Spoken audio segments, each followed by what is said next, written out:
आज आप एनडीए में जैसे जातीय जनगणना की बात ऐसा किया था कि जो गांव के बच्चे हैं सरकारी विद्यालय उसमें हमने मिड डे मील की व्यवस्था कर दी थी। हमने कहा ये व्यवस्था एकदम टोटल दुर्व्यवस्था में तब्दील हो गई और इसको नहीं करना चाहिए था। जितना पैसा आपने मिड डे मील में लगाया उतना पैसा अगर उस सरकारी विद्यालय का कायाकल्प करते हुए दिल्ली के तर्ज पर अगर यहाँ के विद्यालय हुए होते तो आज मिड डे मील देने की आवश्यकता नहीं पड़ती। छोटे बच्चे होनहार होते, कंप्यूटर एजुकेशन उनको प्राप्त होता और कहीं ना कहीं वो आगे बढ़ने का काम भी करते और उनका IQ लेवल भी तेज होता। मेरा मानना ये है कि इन सारे जितनी भी चर्चाएं हमने आपसे की, इन सारी चर्चाओं को समाज के बीच में ले जाने की आवश्यकता है और ले जा करके जब तक समाज सही दिशा में, जनता सही दिशा में नहीं जाएगी तब तक वो चाहे परिवार हो, चाहे गाँव हो, चाहे क्षेत्र हो या फिर जिला हो, वो आगे नहीं बढ़ पाएगा। हमारा प्रयास ये है कि एक घड़ी का प्रचार आता था कि पहले इस्तेमाल करें फिर विश्वास करें,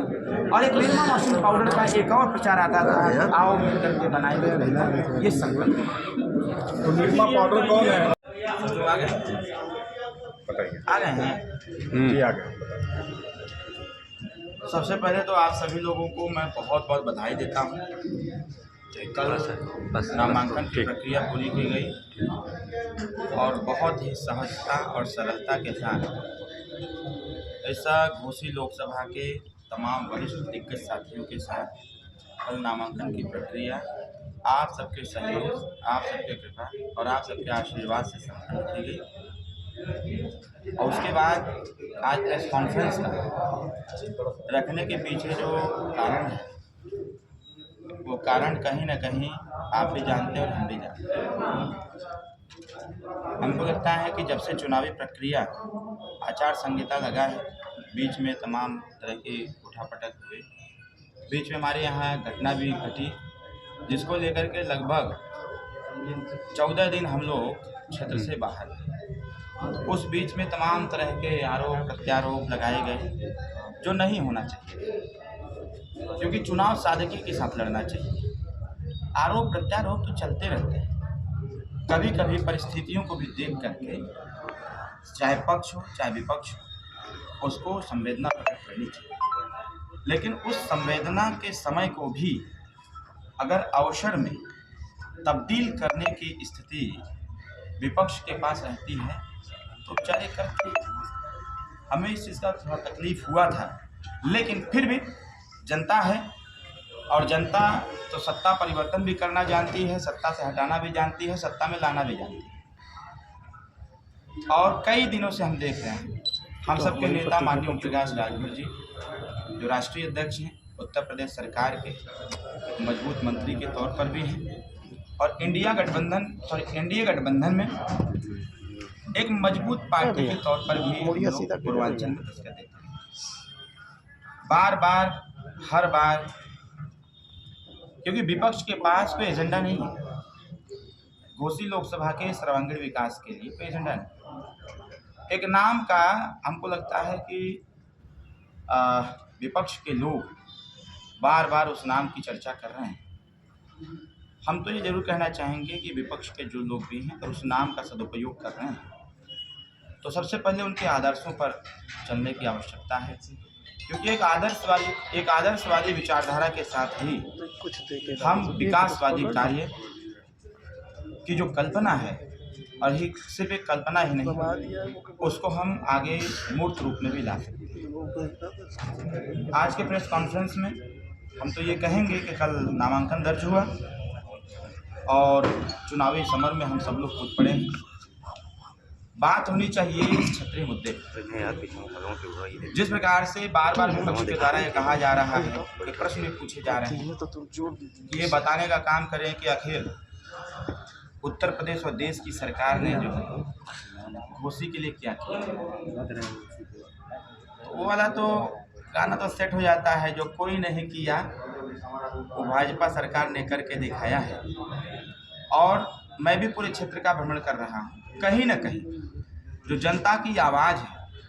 जो जनता की सोच है, इस बार के लोकसभा के चुनाव में जो जनता मतदान करने के लिए कटिबद्ध, तत्पर और तैयार है,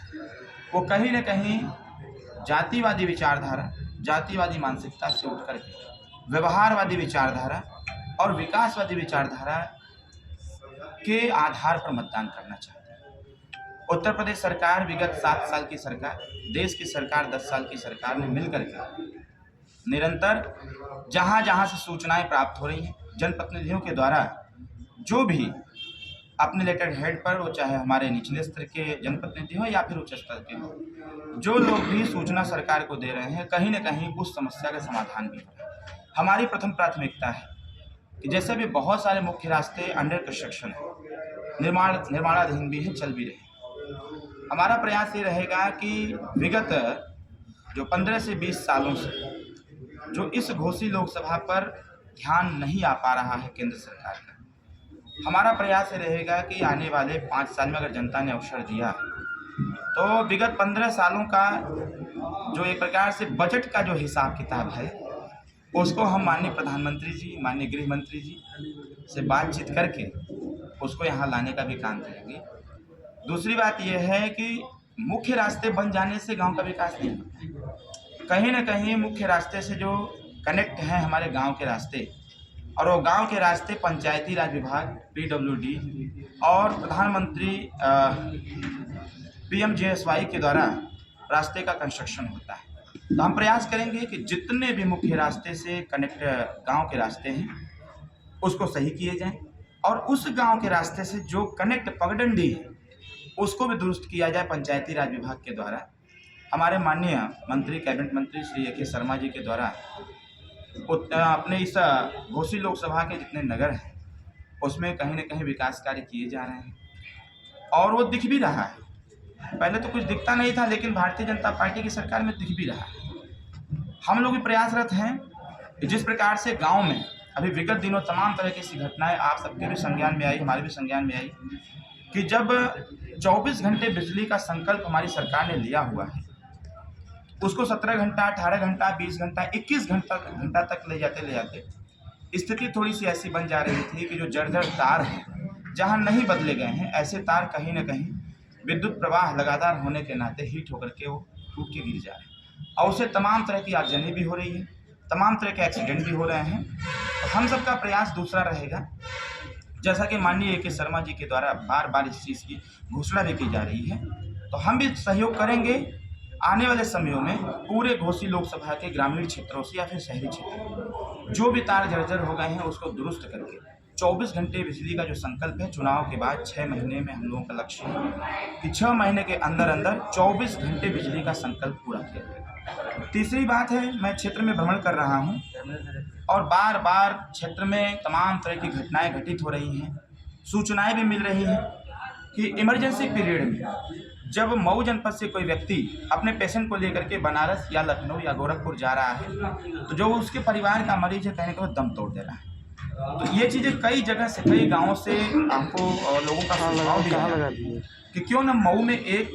मिनी PGI या फिर PGI को स्थापित किया जाए। मेरा तो लक्ष्य है कि PGI को स्थापित किया जाए मऊ में, क्योंकि ये सिर्फ मऊ को ही नहीं देखेगा, कहीं ना कहीं मऊ से सटे हुए बलिया है, बिहार है, गाजीपुर है, देवरिया का सटा हुआ एरिया है, अपने आजमगढ़ में PGI है। इधर हम बिहार के भी कुछ जनपदों को हम टारगेट में रखे हुए हैं कि जो इस रास्ते से होकर के लखनऊ जाते हैं और मऊ आते आते उनका मरीज दम तोड़ देता है, बलिया के लोग चलते हैं तभी मरीज दम तोड़ देता है। तो हमारा प्रयास रहेगा कि यहाँ पर PGI को स्थापित किया जाए, जिससे स्वास्थ्य संबंधी जो सेवाएं हैं उसको सुदृढ़ किया जाए। चौथी चीज़ हमारी जो प्लान में है, लगभग 2.5 साल से हम लोग पत्राचार के माध्यम से माननीय प्रधानमंत्री जी से, क्योंकि हमारे पार्टी के एजेंडे में भी है कि समान शिक्षा का व्यवहार इस प्रदेश और देश में लागू है, उसी के अनुसार हम लोगों ने लगातार पत्राचार के माध्यम से और कईयों बार माननीय ओम प्रकाश राजभर जी के द्वारा माननीय मुख्यमंत्री योगी आदित्यनाथ जी से इस चीज़ की मांग भी की गई कि अमीर और गरीब के बेटे जो शिक्षा में दोहरी व्यवस्था है उसको एक रूपता देने की आवश्यकता है। माननीय प्रधानमंत्री जी से जब हमारी मुलाकात हुई, माननीय गृह मंत्री जी से, तो आग्रह मैंने किया, बाकायदे पत्राचार हुआ, और पत्राचार के बाद माननीय मुख्यमंत्री जी, माननीय प्रधानमंत्री जी ने सहमति देते हुए जो 18 मंडल पर अटल आवासीय विद्यालय का निर्माण कराने का जो श्रम विभाग के माध्यम से हो रहा है, कहीं न कहीं हमारा प्रयास रहेगा कि हमारे मऊ जनपद में अटल आवासीय विद्यालय का निर्माण हो, और उसको हम यहाँ लाएंगे ताकि इस क्षेत्र के जो मजदूर गरीब तबके के बच्चे हैं उनको निःशुल्क तौर पर कक्षा 5 से लेकर के 12 तक की शिक्षा उनको अच्छी शिक्षा गुणवत्ता के साथ उनको प्रदान हो सके। और ऐसे जो गरीब बच्चे पैसे के अभाव में या फिर मैं यूँ कहूँ महंगाई के अभाव में नहीं पढ़ पा रहे हैं, ऐसे बच्चों को हमारी सरकार भारतीय जनता पार्टी एनडीए सरकार निःशुल्क शिक्षा दे करके उनको हॉस्टल की सुविधा भी देगी, जैसा कि अन्य जगहों पर चल रहा है, वो व्यवस्था हम यहाँ कराने का काम करें। पाँचवीं चीज़ है, 2018 में हम सब लोग सरकार में थे और हम सब लोगों ने समाज कल्याण विभाग से एक मांग किया था, जैसा कि पूर्व की सरकार उत्तर प्रदेश की बहन मायावती जी की थी। बहन मायावती जी ने बनारस के लालपुर में व्यवस्था लागू किया है कि वहाँ पर लगभग 300 से 500 बच्चों को पढ़ने के लिए IAS-PCS कोचिंग सेंटर खोले। हम लोगों का प्रयास था कि पूरे उत्तर प्रदेश के हर जनपद में इसको खोला जाए, अगर जनपद में नहीं तो मंडलवार कम से कम खोल दिया जाए, लेकिन हमारा प्रयास सिर्फ 8 मंडलों में हो पाया है, अभी 10 मंडलों में करना बाकी है। हम लोग प्रयासरत ये हैं कि समाज कल्याण विभाग के माध्यम से, वो चाहे दलित का बेटा हो, चाहे पिछड़े का हो, या फिर सामान्य वर्ग का व्यक्ति हो, या फिर अल्पसंख्यक समुदाय का हो, सभी लोगों के लिए उत्तर प्रदेश और देश की सरकार के द्वारा हम हर जनपद में कोचिंग सेंटर खुलवाएंगे, जिसमें कि इस क्षेत्र के बच्चे जो इलाहाबाद जाते हैं, दिल्ली जाते हैं, बेंगलोर जाकर के तैयारी करते हैं, लखनऊ जाकर तैयारी करते हैं, ऐसे बच्चे सरकारी खर्चे पर IAS-PCS या फिर UPSC के लिए लोग यहाँ पर कोचिंग लें और लगातार कोचिंग करके उनको शिक्षा की व्यवस्था अच्छी की जाएगी, कोचिंग की व्यवस्था अच्छी की जाएगी, जिससे कि यहाँ के बच्चे खुद पे खुद तैयारी करके और अच्छे डायरेक्शन में वो कंपटीशन में बैठें और हमारे जिले का नाम रोशन करें। इन सारे मुद्दों को लेकर के हम लोग, अब यहाँ जैसे एक मुद्दा आता है महिला सुरक्षा, जैसे न्याय संगत कार्यों को हम भी लगातार यहाँ वॉच कर रहे हैं, और जिस प्रकार से हमारी यहाँ की प्रशासन निरंतर जनता के प्रति जवाबदेही दे रही है, जनता की जो समस्याएं हैं इमीडिएट विदिन 1 डेज उस समस्या का समाधान भी करने का प्रयास कर रही है। वो कोई भी डिपार्टमेंट हो, अगर डिपार्टमेंटल सूचना मिल रही है तो हमारे प्रशासनिक अधिकारी और कर्मचारी पूरी तन्मयता के साथ, जैसा कि डायरेक्शन भी है, पहले से डायरेक्शन है, जीरो टॉलरेंस की नीति, तमाम तरह के कार्य हैं, इन सारी चीज़ों को लेकर के हमारे यहाँ के शासन और प्रशासन जनता के प्रति जवाबदेही भी दे रही है। हमारा एक आग्रह भी रहेगा कि जिस प्रकार से हम लोग लगभग 7 साल में लगातार लगभग 18.5 करोड़ रुपया दे करके जो गरीब हैं, असहाय हैं, अपने परिवार का या खुद का इलाज नहीं करा पाते हैं, ऐसे लोगों के लिए हम लोगों ने भी, जब हम लोगों को जानकारी हुई तो उत्तर प्रदेश सरकार के विवेकाधीन कोष से एज एक जनप्रतिनिधि के तौर पर हमारे नेता माननीय ओम प्रकाश राजभर जी ने बहुत सारे लोगों का इलाज कराया, और सिर्फ इलाज ही नहीं कराया, अपनी व्यवस्था दे करके भी, अगर सरकारी धन से संपूर्ण इलाज नहीं हो पाया तो अपनी व्यवस्था दे करके हम लोगों ने उस गरीब का इलाज भी करवाया, और इलाज के साथ साथ अगर उसको लखनऊ एडमिट कराया हूँ, बाकायदे साधन संसाधन दे करके उसको घर तक छोड़ने का भी बंदोबस्त हम लोगों ने बनाया। इसके साथ साथ अभी हमारी सरकार ने जिस प्रकार से आयुष्मान कार्ड की बात कही है, 70 साल की अवस्था पूरा किए हुए व्यक्ति को आयुष्मान कार्ड दिया जाएगा और उनको 5 लाख रुपए तक का इलाज निःशुल्क दिया जाएगा। तमाम तरह के जो आयुष्मान कार्ड अभी पिछले दफे से बनना चालू हुआ, और एक जो छोटी सी विसंगति इसमें है, जिसको हम लोगों ने माननीय मुख्यमंत्री जी को भी अवगत करा रखा है, कि जिस प्रकार से 6 परिवार पर ही आयुष्मान कार्ड बनने का जो प्रावधान है, कहीं न कहीं अधिकारियों का प्लान रहा है, लेकिन इस पे हम लोगों ने माननीय मुख्यमंत्री जी से भी बातचीत किया है, और सेंट्रल गवर्नमेंट में भी हम लोगों ने इसकी चर्चा किया है, गृह मंत्री जी से भी माननीय राष्ट्रपति से चर्चा किया हुआ है। चुनाव के बाद स्थिति ये हम लाएंगे कि जिस प्रकार से परिवार कल्याण भारत सरकार के द्वारा और परिवार नियोजन विभाग भारत सरकार के द्वारा एक योजना चलाई जाती है, छोटा परिवार सुखी परिवार, हर स्वास्थ्य केंद्र पर दीवारों पर लिखा गया है हम दो हमारे दो। तो जब सरकार का संकल्प है हम दो हमारे दो, तो फिर आयुष्मान कार्ड कहीं ना कहीं जो 6 यूनिट का बाधक है ये ब्रेक होना चाहिए, और ब्रेक किया भी जाएगा। और जो भी व्यक्ति परिवार में है, वो चाहे 1 हो, 2 हो, 3 हो, 4 हो, 10 हो, सभी लोगों का आयुष्मान कार्ड बने, जिससे कि उनको सरकारी सुविधाओं का लाभ हो, स्वास्थ्य संबंधित सेवाएं उनको सुदृढ़ तरीके से प्राप्त हो, और प्राप्त जब उनको होगा तभी वो अपना इलाज भी करा पाएंगे और अच्छी प्रकार से फिटनेस भी ठीक ठाक कर पाएंगे। इसके साथ साथ जो हमारे युवा साथी बार बार विपक्ष आरोप लगा रहा है बेरोजगारी का, स्वाभाविक तौर पर शिक्षा का स्तर बढ़ रहा है। शिक्षा के लिए जिस प्रकार से हमारी सरकार बच्चियों की शिक्षा के लिए एक अच्छा 1 से लेकर MA तक की व्यवस्था बना रखी है।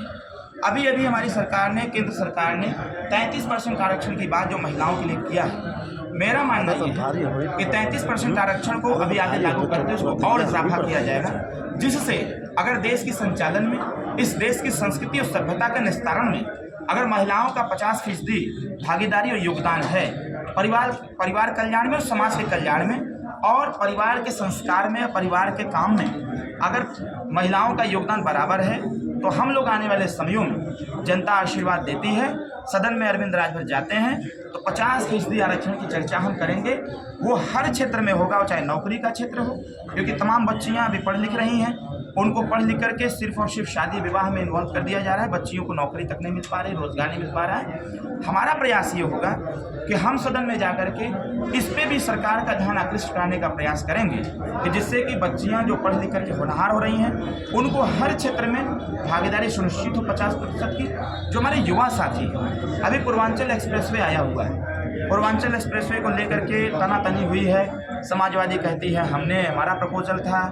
और भारतीय जनता पार्टी ने उस प्रपोजल को आगे किया। मेरा मानना यह है कि कोई भी सरकार हो, जब भी कोई आधारशिला रखती है, सरकार फिर आवे या ना आवे, लेकिन नेक्स्ट सरकार जो आती है वो उसको मूर्त रूप में लेते हुए, कार्य रूप प्रदान करते हुए उस कार्य को कराने का भी काम करती है। पूर्वांचल एक्सप्रेसवे के अगल बगल में तमाम ऐसी ज़मीन एक्वायर किए जा रहे हैं। जब मैं विभाग का मिनिस्टर था उत्तर प्रदेश में 2018 में, लघु उद्योग विभाग मेरे पास था, मैंने एक प्रपोजल बनाया हुआ था खास करके अपने पूर्वांचल के लिए, क्योंकि हमारे मांग में है पूर्वांचल राज्य। हम बार बार पूर्वांचल राज्य की मांग करते रहते हैं। इसके पीछे यही कारण है कि उत्तर प्रदेश पूर्वांचल के नौजवान, वो चाहे किसी भी जनपद के हों,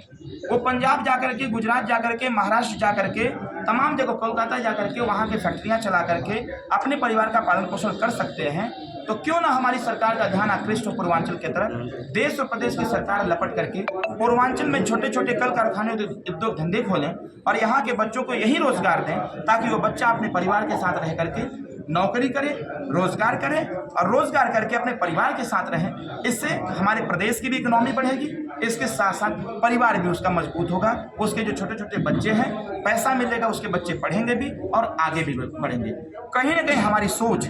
सरकार की योजनाओं को पूर्वांचल में लाने के साथ साथ पूर्वांचल के युवाओं को रोजगार देने का भी है और रोजगार के साथ साथ उसकी सामाजिक, शैक्षणिक, राजनीतिक और आर्थिक दृष्टि से उसको मजबूती देने का भी मेरी प्लान में ये रखा हुआ है। इसके साथ साथ छोटे बच्चे हैं, जो नौनिहाल बच्चे हैं, छोटे छोटे जो गांव में रह रहे हैं, सरकारी विद्यालय का कायाकल्प करने की आवश्यकता है।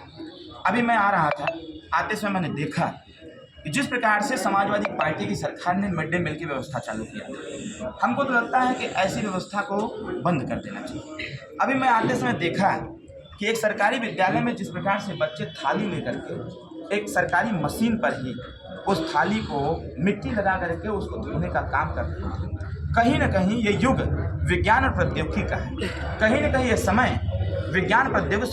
साइंस और टेक्नोलॉजी का है। तो उस सरकारी विद्यालय में मिड डे मील की व्यवस्था को थोड़ा सा सही करने की आवश्यकता है, मैन पावर को बढ़ाने की आवश्यकता है और सरकारी विद्यालय का कायाकल्प करते हुए वहाँ पर कंप्यूटर एजुकेशन सेंटर बनाने की आवश्यकता है कि जिससे छोटे छोटे बच्चे उससे अट्रैक्ट हों और कंप्यूटर का ज्ञान लें। क्योंकि जब तक देश की शिक्षा प्रणाली में, प्रदेश की शिक्षा प्रणाली में तकनीकी शिक्षा नहीं आएगी, तब तक शिक्षा का स्तर बढ़ने वाला नहीं। मुझे याद है जब हम समाजवादी गठबंधन में थे तो माननीय अखिलेश यादव जी